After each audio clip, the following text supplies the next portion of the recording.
What is up, everybody? It's Frenchie Powell with Permaculture Northeast, bringing you guys a video on actually something that started last year.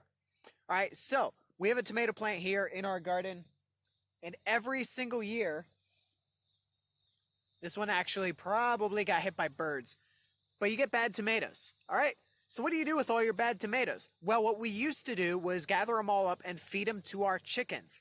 Chickens love tomatoes, especially at the beginning of the year. By the end, they get pretty tomatoed out. But last year, I noticed right next to our chicken pen, our chicken tractor, a wild tomato plant was growing. And that's not entirely new. You know, we get cherry tomatoes in our garden year in, year out because of all the rotten ones that fell to the ground the previous year. They volunteer very easily. Well, I was surprised, and I thought, well, gosh, if these tomatoes are volunteering next to our chicken coop, what's to say they couldn't volunteer anywhere else? So, a lot of the rotten tomatoes I took, and I just threw into, our field. I mean, we got beyond our food forest, our whole field back there. And so I threw a bunch back there. A lot of it actually is now our garden turning into a food forest. And so a lot of the ones I tossed there would have been covered. They came back in our garden, and I came across something today that I want to show you. It's actually where our tomatoes have turned completely wild. So let's check it out. All right, so here we are. A lot of vegetation. I've got an elderberry right here waiting to ripen up. We've got logs from cut down trees. We got black walnut and grasses everywhere. And in and amongst this, I stumbled upon today our wild Pennsylvania tomato. Now, this is just from rotten cherry tomatoes that I threw out into the field last year. And I chose cherry tomatoes because it's a small tomato. It ripens easily. You don't have to have a tomato get really large worrying about disease and everything the whole process. So cherry tomatoes, I think, will make a great wild tomato variety. And sure enough, we've got little tomatoes coming up there, perfectly fine, not split,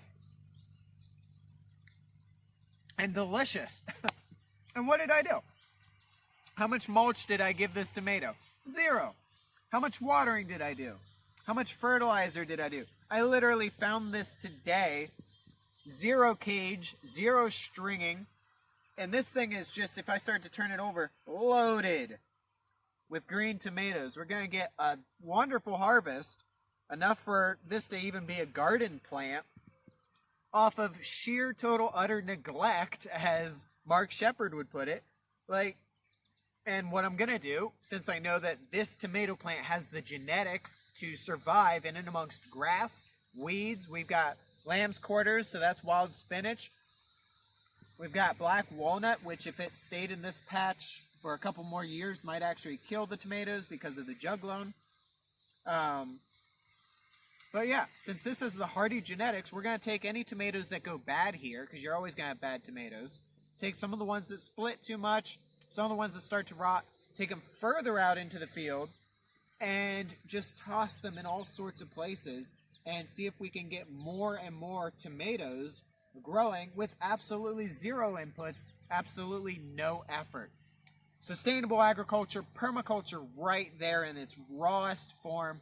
Thanks for checking us out, guys. This has been Frenchie Powell with Permaculture Northeast. Subscribe if you haven't already. Comment in the comment section below. I really want to hear, what are other varieties of plants that you have considered or have turned wild around you? See what else you can do. Comment in the comment section below any of your ideas, thoughts on this video. Like the video, guys. This has been Frenchie, out.